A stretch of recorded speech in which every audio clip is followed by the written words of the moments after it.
Hi everyone.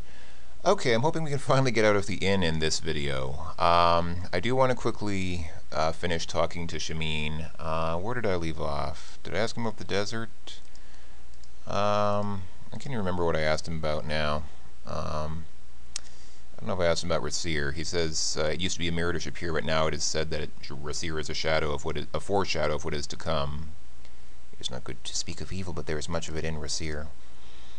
Alright, we journeyed to Spielberg to bring back a hero, and you brought a wuss like me back instead.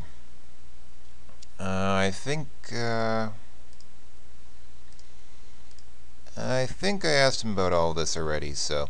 Okay, I think I'm done, or fundamentally almost done talking with Shameen. I got a recommendation from ERPI, or ERPI, AGDI, a couple of videos ago suggesting that I ask Shameen about the money changer, and here's where this typing interface comes in handy, because you can type in things that you want to ask the characters about. Let's go ahead and ask Shameen about the money changer, even though we haven't met her yet. The money changer will change the money of Spielberg for the coins of Shapir. That in itself is not a big deal. I mean, yeah, whoop-de-doo, she'll change her money. But here's where it gets interesting. Finding her in Shapir's maze of streets may be difficult without a map of the city. The street names may only provide you a limited means of orientation. Allow me to explain their meanings to you. Here we go. Here is the key part. Shameen spends some time making you familiar with the words that make up the names of Shapir's streets.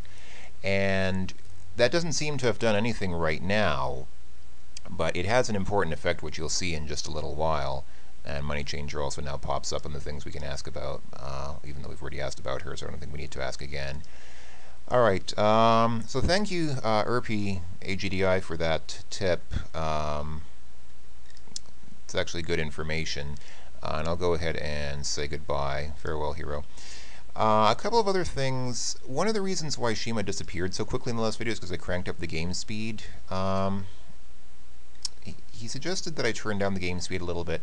The reason I have the game speed turned up is because I like the hero to walk around quickly. I don't want to wait for the hero to just walk across the screen. But it doesn't just impact your movement, it speeds up everything else in the game as well. So I'm going to try to bring that down just slightly, just so I can, so that things in the game don't happen as frenetically. But let's see, the hero still walks tolerably fast, I guess. How's that different from top speed? Actually, it doesn't seem to have changed his speed at all. Would bring it down to about halfway. Still not that different. Let's go ahead and leave it there for now. Oh, and also one other thing.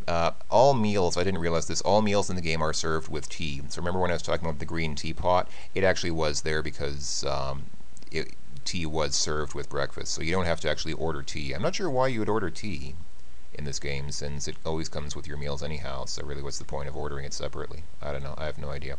Just before I go outside of the inn, I want to show you what's back here. Now this is the room where the hero sleeps, and it looks pretty similar to how it did in the original Quest for Glory 2. Here's the bed. And you know, you can choose the usual rest an hour, sleep until morning, sleep until evening.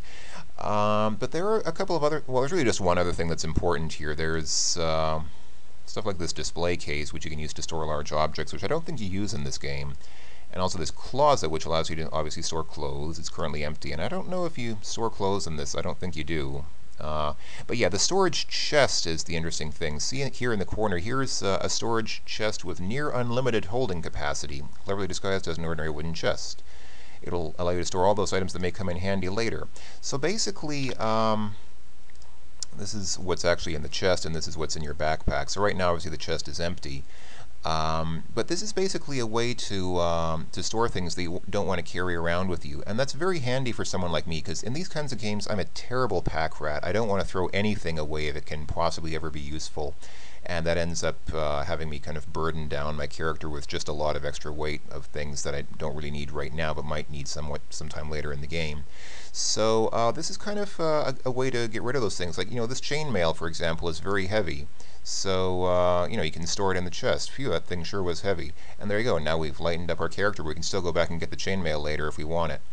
One interesting thing is that the game seems to give you a unique message for everything that you put in the chest. So like the lockpick, you hide your toothpick inside the chest. And this Thieves Toolkit set.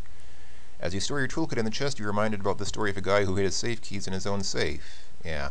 There are some things that the game won't let you put in the chest, like your sword, because it's your only means of defense, so it says it wouldn't be smart to put it in the chest. And also your water skin. In this land, water is life, so you'd be wise to hold on to your last water skin.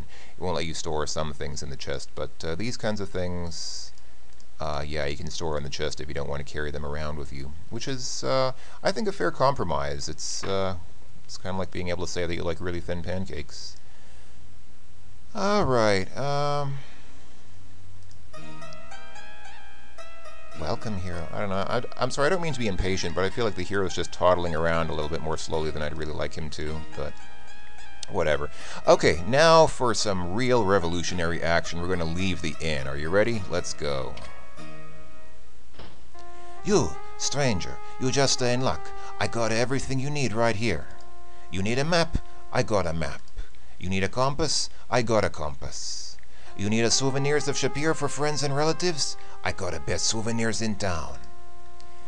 Yes, it's good old Alichika, who looks like he'd play the piano, but strangely, for those of you who've forgotten, or maybe didn't know in the first place, Alichika is based on Chico Marx, one of the Marx brothers who was famous, or perhaps even infamous, for playing sort of faux Italian characters, which was kind of ridiculous because he was definitely not Italian.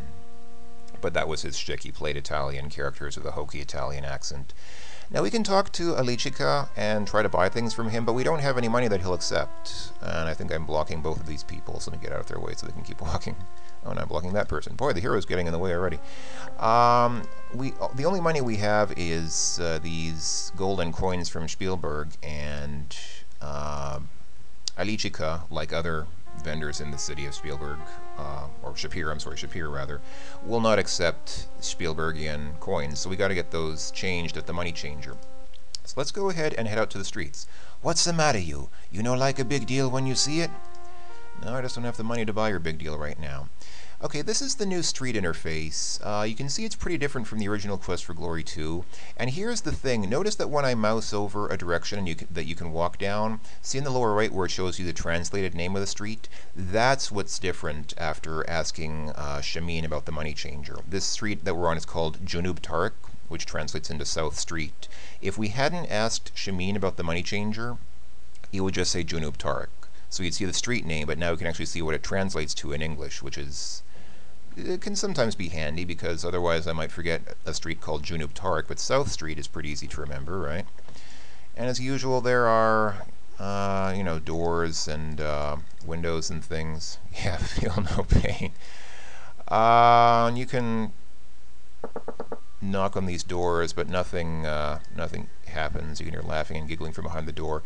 One thing you can do is practice your picking lock skill on the door, but we really don't have any need to do that right now, so I'll just go ahead and keep walking. What we really want to do is go to the money changer. So let's see, here's Marib Darb and Sharky Darb, East Avenue. Oh, one funny thing, which I don't know if this will happen to me, but let's see. Oh, it doesn't happen now. This street is called Sharky Darb. Occasionally when you hit this intersection, you do see a Sharky from the remake of King's Quest II walking by here. I believe this game is made by the same folks who remade the remake of King's Quest II, that added a lot to King's Quest II, and it had those Sharkies in it, which were basically anthropomorphic sharks, basically sharks for furries. And you do occasionally see a Sharky actually swimming by, going, I believe, from right to left. Anyway, so let's see. I do have a map of the streets here in real life, not in the game, but actually physically, like in my hands, I have a map of the streets of Shapir. So let me see if I can get to the money changer from here without messing up too badly. Where is the money? Oh, she's way over there. You know, I'm just going to go ahead and go all the way up to the Fountain Plaza. That's Jewel Avenue. Okay, here's the Fountain Plaza. Very nice. And let's go ahead and just explore the Fountain Plaza later. But right now I want to get to the money changer so that I'll have local money to use. Is this the right way? I think I might have gone the wrong way. You know what, let me go ahead and stop here because I'm at 10 minutes again, but in the next video we'll finally get to the money changer and exchange our money, and then we can go back to Alicia and buy the map and start actually doing real things in the game. So I'll go ahead and save here as on the streets, and we can call that a video for now. So finally we're getting out and about and exploring Shapir. We'll do more of that in the next video. Thanks for watching, everyone. I will see you later. Bye-bye.